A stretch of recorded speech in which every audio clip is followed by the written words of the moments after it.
is up, everybody? Welcome into episode 63 of the Brahma Bullpen, coming to you on behalf of United Football Media from the cow pasture. How you doing tonight, Mr. Producer? Doing great, doing great. Welcome all San Antonio fans and UFL fans. Ready for another great episode. Nice. Okay, producers bringing in like an intro now. Okay, I like it. I like it. Hey, man, we got a loaded episode. I can't even begin to tell you how much stuff we got in this episode. I think I got like 30 graphics and a video and everything. We're going to cover so much. We got tons of league news, right? We got players reporting to training camp. We got coaches reporting to training camp later on this week. We got ticket sales drama. We got Brahmas events going on in San Antonio, in and around San Antonio area. We got all kinds of stuff going down.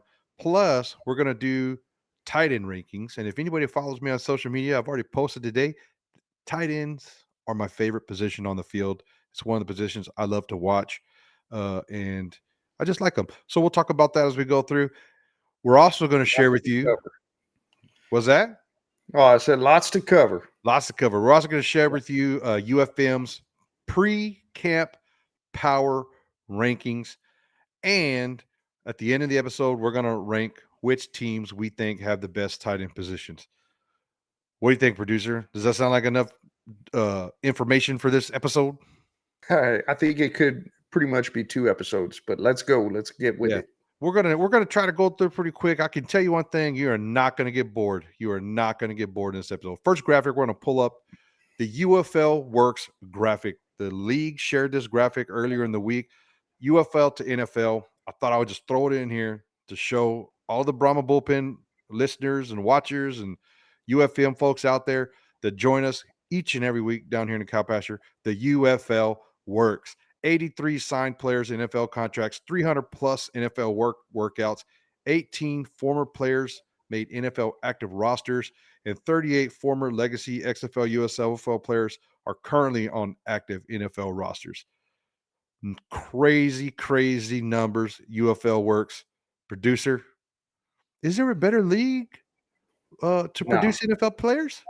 no, I don't think so. I'm excited for those guys that made it to the NFL and got that opportunity for those NFL contracts. But you know what? We're happy to the ones that we still got on UFL rosters. We're excited to see those guys play as well. So Yeah. I mean, college is probably a better place, but I'm talking pro league. There's no better pro league than the UFL. It works. yeah, absolutely more consolidated talent there.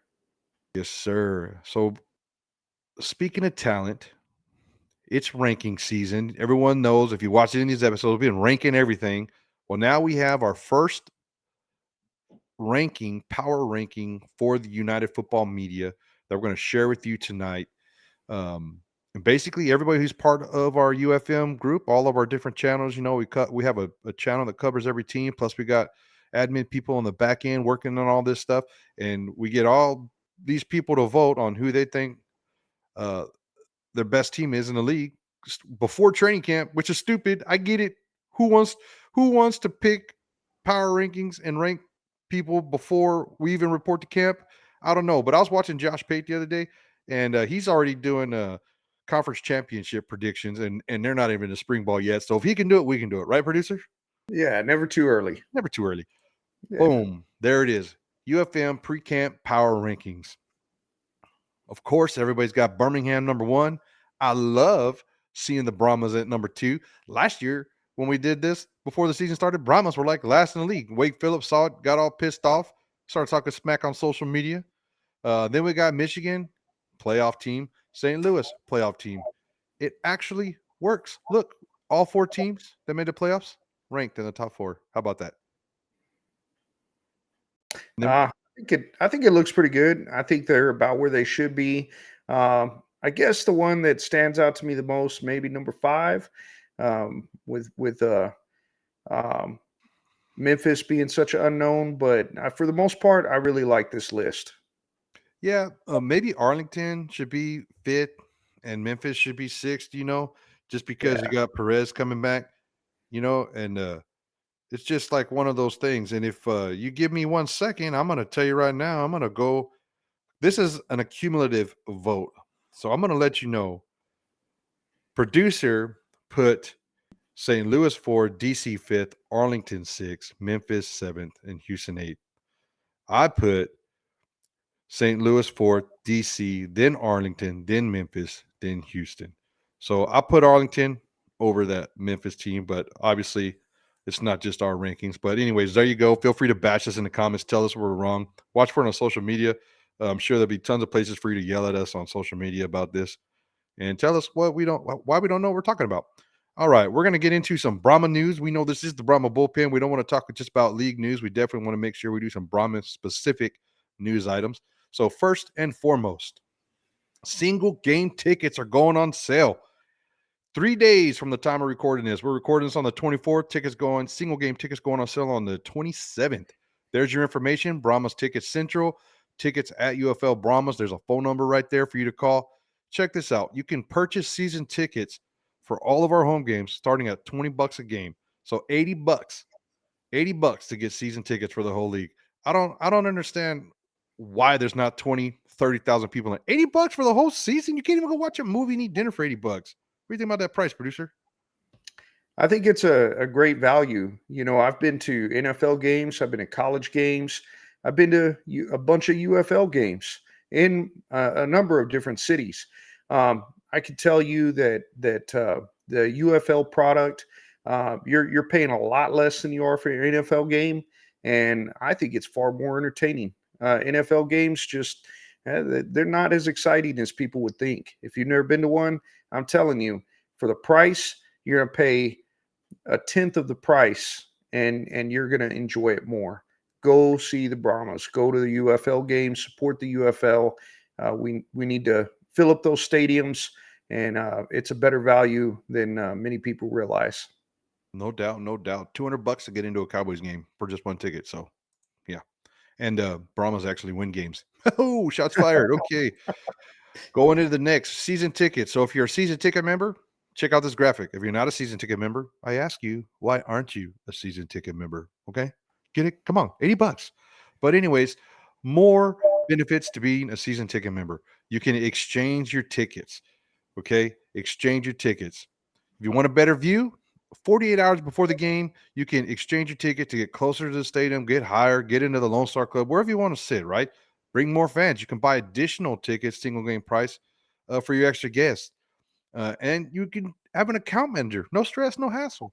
A season ticket member, you have the flexibility to enjoy every moment of the action on your terms. Producer, flexibility, and I, cheap tickets. like I said, been to college football, been to NFL. I don't think you're going to get that flexibility in those with those other leagues. I don't think you're going to get that. So once again, unbeatable value. Look, look, I'll let everyone on a little secret. Me and producer are both season ticket holders up at Texas A&M. Have been for years. And I'm going to tell you right now, exchanging tickets and trying to switch seats and get a better view and upgrade from where I'm at now and get down closer to the field or get into a suite or something. Let me tell you, it is a pain in the butt. Pain in the butt. And I've been trying to upgrade my tickets literally with no price as an option almost. Like, get me in better seats. And I haven't been able to do it for years. I've been stuck in the same seats for like the last 5 years because number one, the ticket demand and renewals ahead of me are constantly being renewed, but it's also a giant pain in the butt. But, anyways, all right. Anything to add on that? Do you concur? Oh, I agree 100%. All right. I I'll tell you this. You would think that it would be easier in a stadium that fits over 100,000 people, but the demand is that high. All I got to say is I wish the demand was that high for the Brahmas. I hope it gets there someday. Who knows? Maybe not. Maybe not that high, but at least it's where it's a little difficult. But Yeah, a little bit anyways, of exaggeration, but yeah, it's to get across the point. yeah. I like $20 tickets, bro. Let me tell you. Anyways, more True. Brahmas news. So we did have some coaching staff changes. Andre Girard was hired as the O-line coach for the Colorado Buffaloes up there with Deion Sanders. They played together in Dallas, so you can see that connection there. With that being said, That just means that Marvin Williams got a promotion to offensive line. He was a running back coach, and now we have a new running back coach in Jesse Thompson. So this is the official coaching staff for the Brahmas. Here is the in-house made graphic. You can see Jesse Thompson right there in the middle. He's got his birds up. He's already a UTSA guy, but he's had tons of success in the Japan League, won a championship over there, coaching on that side. I don't know if everyone follows these alternative sports, European League, Japan League, or whatever, but Coach Thompson's been killing it over there in Japan. So he's back home, back here, and he's going to do what he's got to do to keep our running backs moving forward. With that, we're going to get into roster signings. UFL, this transaction list came out. You can see that we signed Bryson Mays at center, and another Brahmas player retired, Robert Barnes. Robert Barnes, hate to see you go, but we're very grateful you are here. Thank you for giving of yourself to the San Antonio Brahmas. Inside linebacker Robert Barnes retired. We got another roster signing, a safety, Christian Young out of Arizona. And then we have another roster signing. This one was not posted by UFL Communications, so we're using James Larson as a source here. And Edge Lonnie Phelps has been signed by the San Antonio Brahmas. He was released by the Browns. So here we got some NFL talent coming down here in San Antonio. And I will tell you, this is kind of significant because we haven't heard anything from probably one of our best edge rushers, Delonte Scott. Is he going to be back? Is he not going to be back?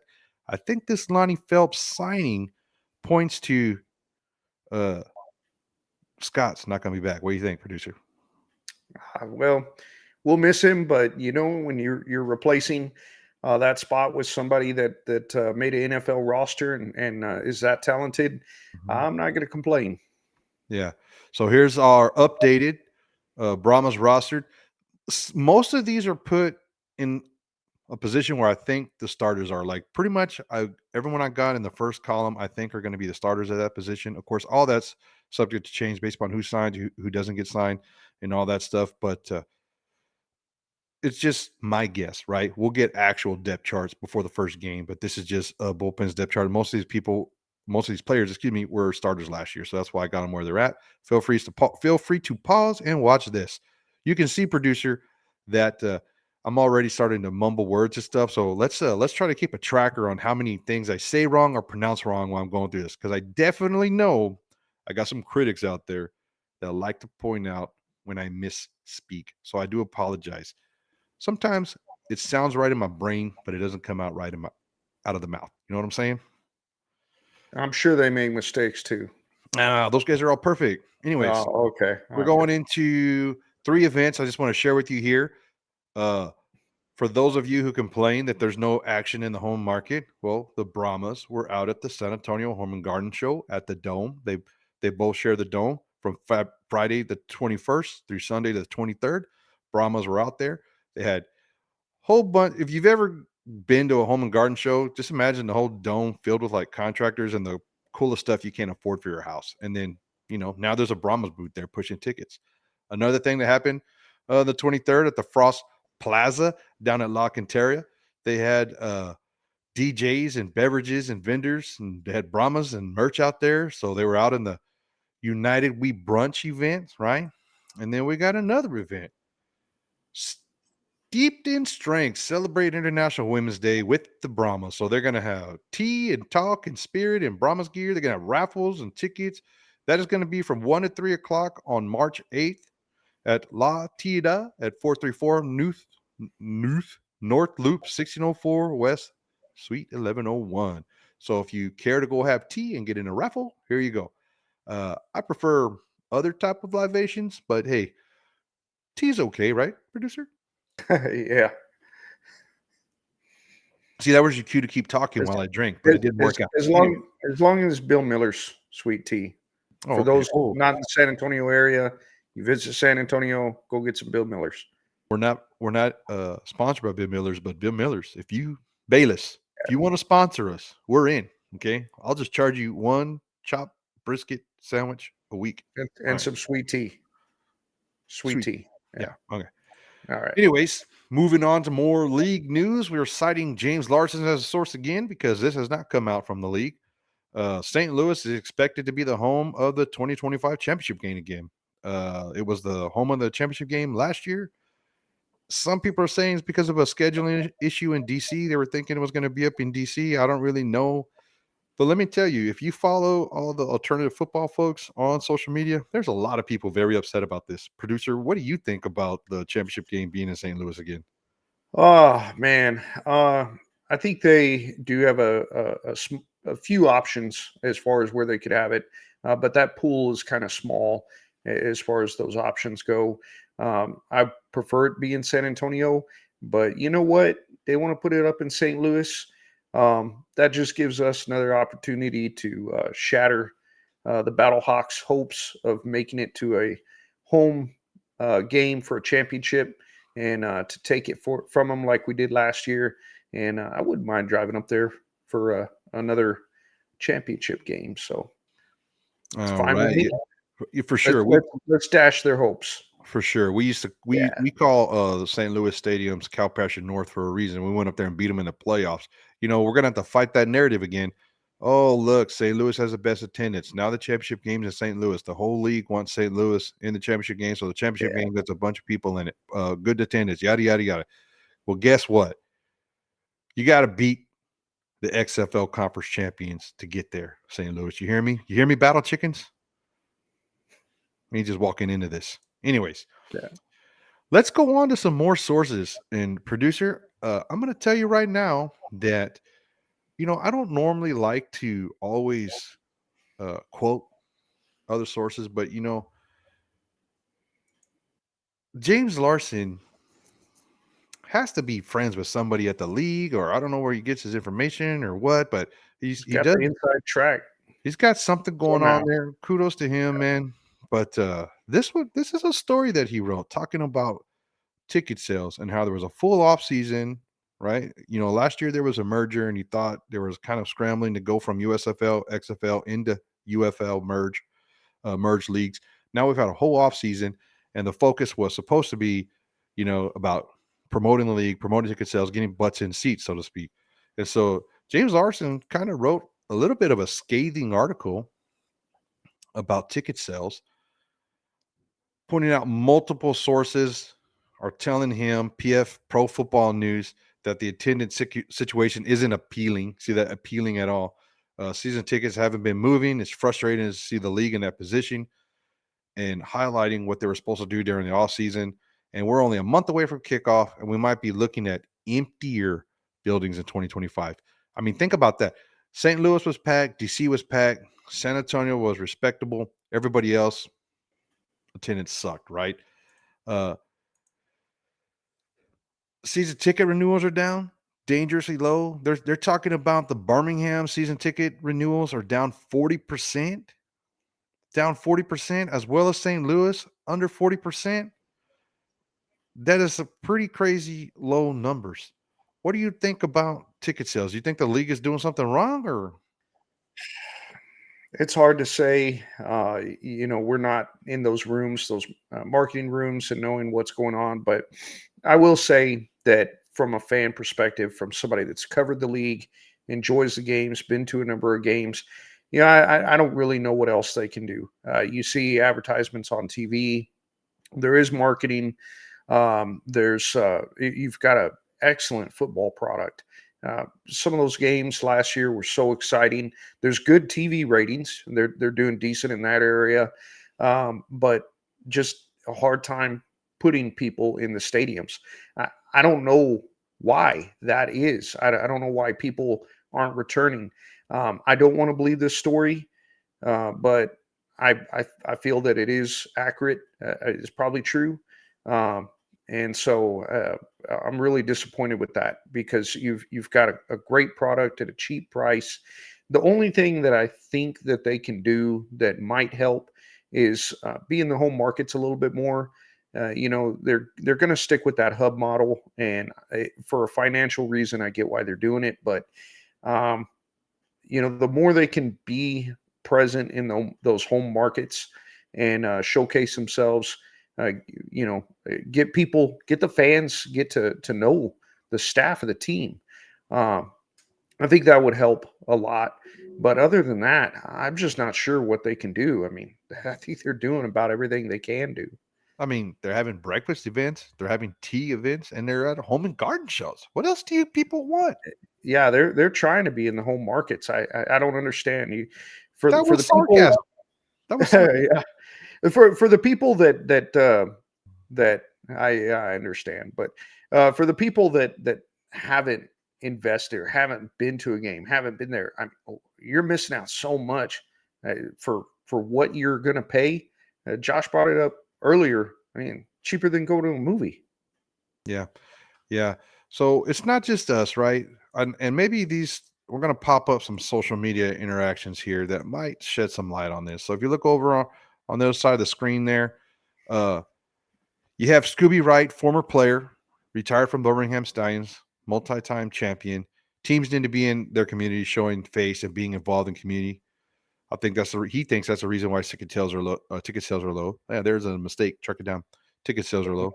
Then you got a State of the Stallions who covers the Birmingham, the three-time champ Birmingham Stallions, and it's pretty interesting. Um, they're talking about fans not renewing their season tickets because of promotions that they run and ticket giveaway later on in the season. I saw that here in San Antonio. Never complained about it, but I saw me paying full price, an $80 ticket, 50-yard line. I think I was row three, uh, season ticket. And then during the season, a ticket literally like right next to my ticket, they were selling for $30. And I'm like, man, I paid $80 a game for 5 games. They're selling for $30, single game ticket. So I saw that myself. I understand why they're doing it. They're trying to get new people there at the games and they want people to bring their families. So they want the tickets to be affordable. I get all that. I felt like I got tremendous value out of my season tickets. I got free hats, free shirts. I got to go, dude. We went go-kart racing with the players. I mean, I feel like the things that Yeah, I got for my money was totally worth it. I don't know what other teams did, but we got tons of one-on-one contact with the players just because we had season tickets, not because we were doing any of this uh, news media and podcasting for the team. And so I don't know. And then State of Stallion also talked about one thing he appreciated in the USFL is how they worked hard to reward the season ticket holders. I don't know. I got a different feeling here, but maybe it's team by team. I don't know, but that's the story. Is it warranted? Is it not warranted? I don't know. All I do know is we want 20,000 people in the Alamo Dome for every game. Do we not? absolutely, and we can do that. Yes, we can, San Antonio. We can do that. Now, we covered tons of news. I mean, you realize all the stuff we just talked about? It's a Now, lot of stuff. yeah, now we're going to get into our ranking show and we're going to talk about tight ends. So let's just get right into tight end talk. We're going to start off with who I think is the top tight end on each team. UFL's top tight ends. We're going to go team by team. We're going to start off with Seth Green. One of the reasons I picked with Seth Green is 84.6 receiving percentage, which is astronomical.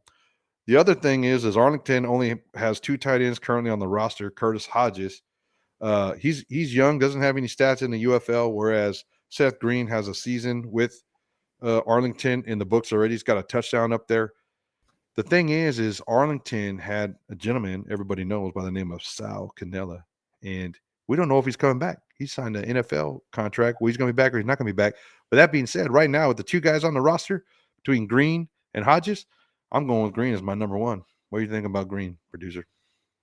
Well, I think the fans would like to see Sal back, but he's definitely a good tight end. That reception percentage is pretty high, and he's ranked pretty high. So no doubt he's a really good tight end. They got a good player there. Yeah. All right. We're going in alphabetical order. So that brings us to the best. Oh, did I slip? What did I slip? Look, it's no secret. The best tight end in the league for the last couple of years has been Jay Sternberger out in Birmingham. In 2 seasons with Steins, he's got 12 TDs, 1,165 yards. There's not another tight end that touches those stats in the league right now on any roster. Okay, you could add up the starting tight end for like every other team put together and not get 12 touchdowns. So, I mean, this guy is basically dominating. Not to mention Aggie great, Jay Sternberger. So, will he be our number one tight end in the league, or is there a new guy with NFL experience that might supersede him? Producer, thoughts on the great Sternberger? Well, definitely a possibility. There might be somebody that takes that new tight end number one spot, but for my money, I'll stick with Jay Sternberger. I mean, you covered what makes him great. Um, I don't, I don't necessarily see anybody passing him this year. And it's crazy too. Marcus Ball, been with Birmingham for 3 years, also has 3 touchdowns and has a offensive PFF score of 60.1. Sternberger's is a 70. So even he's been extremely effective in his time with Birmingham. So they got a couple of great options there, but obviously Jace is the go-to guy. We're going to move on to DC. DC has the most tight ends currently on their camp roster out of all the UFL teams. They have the least number of wide receivers. So see how that kind of works together. Is DC planning on running the ball with Abram Smith? Or they're bringing in all these big tight ends? I don't know, but 1 + 1 = 4 sometimes. But anyways, you got Devin Asai. Asai. That's how we're gonna go. Is that a mistake? Mark it down. Say his name again. Asai. Now you're gonna keep counting. Okay, Counting, that's very I'm good. just counting mistake now. They got 4 other tight ends on the roster, but we think Devin's going to be the go-to guy. He's got over 400 NFL snaps with between Cincinnati. He played with Cincinnati last year in 2022.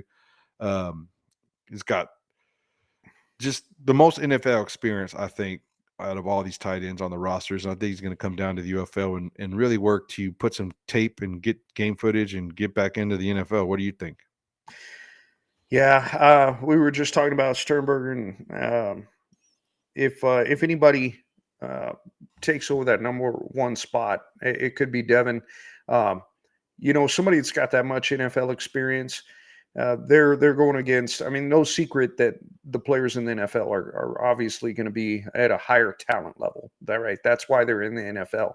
But this guy's used to going up against NFL defenses, and so perhaps taking that step down as far as the talent level, the UFL, things might come a little easier for him. So we may be surprised. He may do better than many people think. He could be a breakout player. Yeah, there's 2 other tight ends on DC's rosters. Trey Berry, he's the highest rated blocking tight end on DC's roster. And then Briley Moore, he's been with DC for 2 years. They've both been with DC the last 2 years. Briley Moore has a reception percentage of 83.3 and a couple of touchdowns. So I don't think this is going to be guaranteed. Devin's going to walk in and take over, but I do think he is uh, probably going to get it, even though he's got some stiff competition down there in DC. Any more thoughts on DC before we move on to Houston? No, let's get to Houston. All right, let's get to Houston. Why was that funny? Anyways, we're going to pop up the Houston graphic. Okay, Houston. What can we say about Houston? So, one thing, they don't have many returning tight ends. As a matter of fact, they don't have any. So, this tight end we got here, Josh Peterson, played with the Houston Gamblers. So he same city, right? But you got a couple other guys down there. Cam Sutton, he played with the Vipers back in the XFL days. You got Malcolm Epps, who's coming from college, played at the school in Austin that should not be mentioned, USC and Pitt. But I just think Peterson's going to be the guy to get the nod. One season with the Gamblers, 66 receiving percentage, 329 yards. I just think he's going to wind up winning it out. What do you think? Oh well, we've mentioned, there's been some good things about Houston, but I think there's more bad about Houston than there is good, unfortunately. Um, I think that the tight end room for Houston is one of those negatives. I wish all these players the best. I hope they all do well um, in their individual right, but I don't see anything that really stands out that's really above average or significant about any of the tight ends on Houston. So Wish him the best, but I'm not feeling great about this one. Yeah. Yeah, I think it's a pretty common thought that we go through every week when we're talking about players. We want everybody to do good, except when they're playing the Brahmas, and so we'll repetitively say Yeah. that. But the good news is ranking season's almost over, so we're going to be talking camp news and game highlights at some point. But moving on to Memphis. Memphis. So Memphis got three tight ends on the roster. This is JJ Wilson, who I think is going to be the starters. Obviously, we think here at the bullpen he's going to be the starter. That's why he's got a graphic there. 65.5 receiving percentage, 200 yards on 29 targets. You also got Ryan Izzo, played with Philadelphia Stars back in USFL days. And then you got a guy named Chris Pierce Jr., who was a wide receiver for Vandy, had pretty decent stats as a wide receiver for Vandy. But JJ Wilson is one of the top returning tight ends with 61.8 run block grade from PFF. Not the top one, just one of the top ones. And so, he's got experience. He knows how to block. And as we know, tight ends, one play can be a big old lineman on the outside, and the very next play, they're expected to be a wide receiver going across the middle. What do you think about Memphis Showbuds and JJ Wilson? I think Wilson's gonna be their main tight end. He's got some decent stats. That team is completely just turned over in almost every way, and so we'll see what they become and how they utilize tight ends. But I definitely think that he's a talented player. So they've got a good one in him. Yeah. Let's go on down into Michigan. Here we go. Look at this last name, folks. We're going to just call him Cole. Cole H is how I'm going with. Take that, all you grammar checkers. But 2 seasons with Michigan, a 66.1 receiving percentage, 466 yards, and 6 touchdowns. There's a couple other guys coming back. Gunnar Oaks, who was one of the top re- returning pass blocking tight ends with a PFF grade of 79.5. And then we got our very own Jalen Weidemeyer out of Texas A&M. But I just think Cole H is going to be the guy with the inside track. What do you think about these Michigan tight ends? I think they've got a really good room there. I do agree. Cole is going to get it. He's got that experience with the team. He's more familiar with their system. But no doubt these other guys are really talented. Um, Wademeyer coming out of A&M, I think that as he gains some experience in the UFL, he may be one of those rising players in the near future. And then Oaks, a top return pass blocker. I think once again, all of them could be potentially really, really good. So we'll see what they turn out to be, but great room. Yeah. Most of these teams, we're only ranking one tight end and who we think is going to be the starter. Probably all three of those guys are going to make the roster. But they're not all three going to be on the field, and not at the same time. That's for dang sure. I Yeah. will tell you something about Weidemeyer. I watched him in college at Texas A&M, and I think one of the things with him is maybe when he was in high school playing football. I don't know. I'm just guessing based upon what I've seen. Kind of came easy to him, and then when he got into college, his athletic ability still kind of made it easy for him. If he wants to get significant playing time, he's going to have to put in some work in practice, and then when he gets in the field, he's going to have to play every play like it's his last play. He's going to have to do the try hard, the old try hard. But we'll see what shakes out up there in Michigan. Uh, Bringing us to San Antonio, the San Antonio Brahmas only bringing two tight ends into camp. I'll tell you, we lost Latimer. You guys all know how I feel about him. You can see my Cody Latimer football up there. We're going to miss him. He came back to try to get Wade Phillips that championship last year. Came up one game short. He was injured, as we all know. And we I wish he was just still on the team, but hey, he's got his own thing that he's got to go do. We appreciate the effort he put in. Alize Mack, though, has been here since the XFL Brahmas before the merger. So look at that receiving percentage 71.7, 3 touchdowns, 289 yards. I'll tell you, he was only targeted 53 times, especially with Latimer last year. And Alizé Mack is a great blocking tight end. He's going to do wonders down in the red zone. We'll see what happens between the 20s, whether or not we even have a tight end on the field or we just go straight up 4 wide receivers. But I can tell you, we get in a red zone offense, this man will be on the field and he's going to have opportunities to score touchdowns. What do you think about Alizé Mack? Well, I like him as a player. I think he's a good, above average tight end. We'll see how much they're utilized, as you mentioned, mostly in the red zone, more than likely. But the Brahmas have they've done some wild schemes, and so I look forward to what that offense is going to look like, and wouldn't be surprised to see some very, I guess, uncharacteristic plays that he may be a part of. Who knows? We'll see what is cooked up, but it's going to be exciting to see him play. He's a big man. I can tell you right now, I've stood next to him one time and he's big. He's a big dude. So he's definitely a prototypical tight end. We're going to pop up another graphic here. And you might say, Bullpen, why are we getting 2 Brahmas graphics? You know what? Because I can. Okay. This is the Brahma Bullpen, and I can do that kind of stuff if I choose to. I just wanted to highlight our second tight end. I definitely think he's going to make the roster, and I definitely think he's going to be on the field. So I'm going to share a little bit with him, even though everybody else just gets one. This is not called uh, the Battle Hawk chicken pen. Okay. This is the Brahma Bullpen. So we're going to do 2. But another thing is, it's everybody knows the UFM has an affinity for the Pittsburgh Maulers that did not survive the merger. Well, here is a Maulers player. He's already wearing yellow and black in that one picture. But this is our Brahmas bonus. 2 seasons with the Maulers. Got a touchdown up there. You know what? I'm gonna just play a video. I'm gonna play a video, and here is a Matt Seibert. That's how you say it. I watched the video. But here's a video of his highlights, and let's just see what kind of tight end he is. We're going to introduce all the Brahma fans to Seibert's game right now. Cornell Lake. Empty look. Williams to the outside. Tight end down the sideline. Great gain here as you cross midfield with Matt Seibert. Seibert.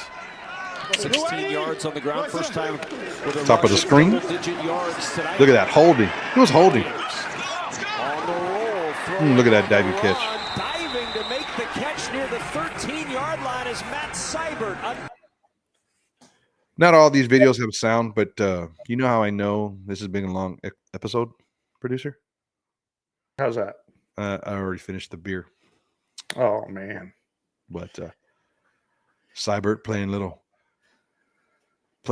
action there, getting a little hit. If the video's long enough, you get another one.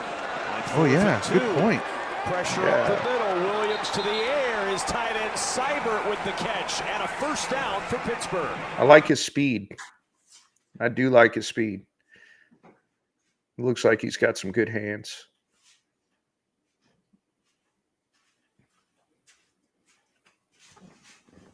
Here we are, red zone. You know, I've never done that. That's the first episode in my 3 years. Immediately now just escapes and fires down inside the 20. Is looking for 3 years of doing this, producer. I've never got up during an episode to get a beer. Well, what's wrong with that? It's unprofessional. But we got highlight videos. After this catch, yeah. Goes down, completes the catch. That's an NFL catch, baby. Does a great job there, and now you. I like those arrows. I actually got this video off of Seibert's YouTube channel, so I did not do all this. He did it all. So I hope he doesn't copyright me. Hopefully not. I mean, he just trucked somebody right there. Yeah, that was some power right there. Yeah, new returner back, and Corey Special teams. Been good on offense, but he is stopped up here at the 24-yard line. Couple of special teams highlights on here. So he hits hard. Go, Matt. Well, special teams. Already beating up on showboats. See that? Yeah. I like it. Is this the ponies? Getting catches against the ponies? Oh. I believe that is Troy Williams at QB, who's now on the Showboats roster. But anyways. Look at that block, crackback. In NFL, that's a penalty.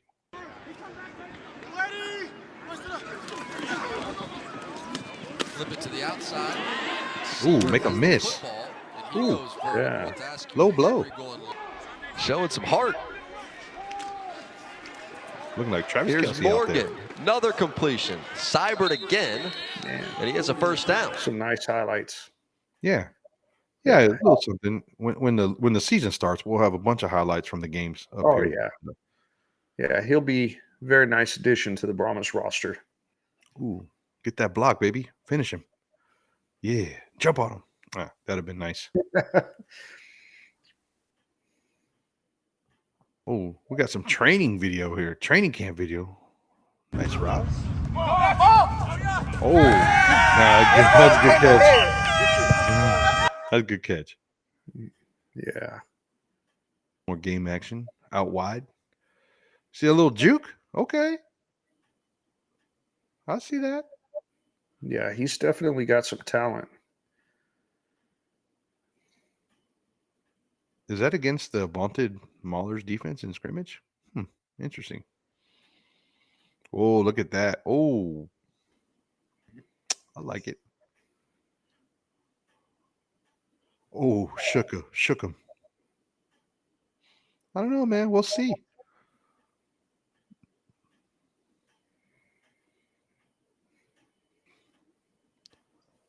Pretty good stuff. Yeah. Good stuff. Yeah, I like what I'm seeing out of him. Oh, there you go. That's gonna fit in the AJ office right there. That play. That's all day.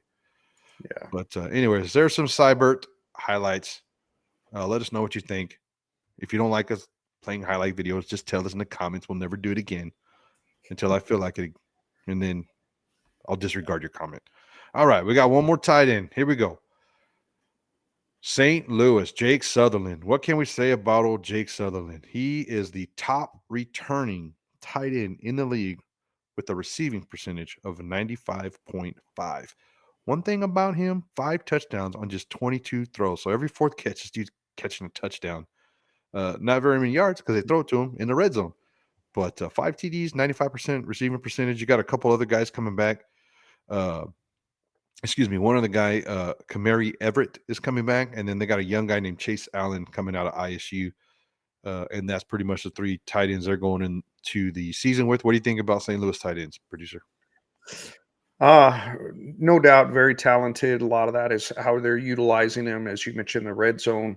But with somebody that's got hands like that, 95% catch rate, you got to utilize that talent. So they're doing a great job putting him in the right spots, and it's paying dividends for them, helping him really succeed in his offense.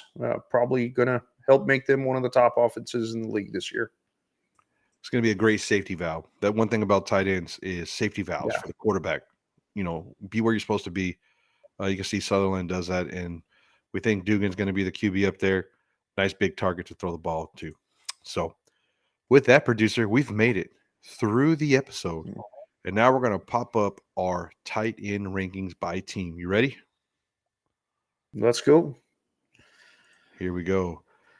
So my rankings are, of course, on one side, producers on the other. We both have Birmingham tops, Jay Sternberger. We both have St. Louis second, Jake Sutherland. We get down into DC, our third spot. You have DC, I have Michigan. I picked Michigan because old Cole and his 6 touchdowns and 2 years with Michigan and experience on the team. Why did you go with DC at 3? Devin in his 3 years of NFL experience. It's a good reason. Yep. Going on to number 4, I got the Brahmas and Alize Mack. And you just saw those Seibert highlights. What else do you need to know? And then you got – I wanted noted that once again, I've got the Brahmas ranked higher than you do. Why do you got Showboats at 4? I think they've got a good talented room. If you look at their PFF scores as far as what they've got, of course, some of this is a little skewed because one of their tight ends was wide receiver for Vandy. But I just think they have some talented tight ends there, and I'm not 100% sure I'm putting them at 4, but that's what I put them at. I think they'll do well with their tight ends. I think they'll utilize them a lot too. You saying the quarterback can't throw the ball down the field? Is that what you're Well, saying? we'll see.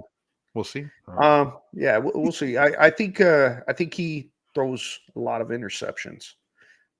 How do you know who he is? Well, who he potentially could be. Oh, So you think it's gonna be Dormady? yes, I do. Nice. All right. So we got DC. I got DC at 5, and I'll just echo your statements. NFL experience there for Devin. You got Renegades at 5. Why do you got the Renegades at 5? Seth Green. Oh, let's see, Renegades. Well, I mean, they've got Green there. I think once again with that high percentage catch percentage, excuse me, they've also got pretty high grades. So overall, offensive talent, they're ranked high, and they're not leaned on so much for touchdowns, but decent yards. Hodgins, of course, that was in college, but we'll see how it translates. I think they got a good room. Yeah. I got Arlington 6 basically just because Seth Green and Luis Perez. And anytime you're catching 84.6% of your targets, that's Yeah, good news for a quarterback such as Perez. You got Michigan at absolutely. 6. Any thoughts on Michigan Panthers? Tight end room? Oh, once again, Cole, really looking to see what comes out of him. But high catch percentage as well, 6 touchdowns, 2 years with Michigan. They're utilizing him. I think it's above out. Well, I think they have a really good room. I put them at 6. It's one of those rooms I'm not sure about. I agree with you. They could have been up there at 3 as well. A lot of these guys, a lot of these teams, you can move them around. It's just where I put them, but That's you why could it's easily called slide them around. a ranking, dude. Of course you can put him anywhere. Yeah, yeah. Anyways, I got Memphis number 7, basically because not much coming back other than JJ Wilson, and he only has 1 touchdown as in his time there with Memphis. So you need tight ends to catch balls in the red zone. So, anyways, you got the Brahmas at 7. Defend yourself, sir. Well, we've got 2 tight ends. Their PFF scores are a little low, and I think that's the main reason I dropped them. But I still know that there's really, really good talent at tight end. So um, I'm hoping that we finish the season a lot higher than 7. But at this time, just based on the scores, overall scores, that's why I stuck them at 7. So, Alize Mack is the 4th leading touchdown grabber returning to the UFL. So, there's only 3 tight ends that have caught more touchdowns than him. I want you to know that. Okay. Just want you to Hey, know I that. didn't say I was 100% right. All right. That's just where I put them. All right. Well, we'll go down to our 8th ranked team. We both have Houston in there. Basically, not much experience coming back. And there's a lot of questions in that tight end room. Plus, there's a lot of questions on that team in general. So I got them 8th. What do you got? I agree with you. I'm very worried about, well, I'm not worried about Houston, but if I was a Houston fan, I'd be very worried about Houston. If you were a Houston fan, you'd be worried about Houston. Huh? Yeah. Well, yeah, makes sense, I guess. Anyways, with that, we're going to call episode 63 a wrap. Anything you want to say? Any closing comments out of producer? Man, it's good to do these rankings. I can't wait till we get into training camp. We're going to see some scrimmages. Hopefully, we get to see them. And then, of course, when we get into the games, it's just, there's a lot to look forward to. And all I can say for any Brahmas fans, UFL fans, we talked about it earlier, support the league, buy tickets, and you're not going to regret it. It's going to be a great year. And I hope those numbers are wrong. I hope that you, as people that are interested in the UFL, I hope you show up in mass. Let's make this year a success. Only one thing left to do, producer. Let's end it like we always do with a nice horns forward. Let's go Yeah. Brahmas, baby.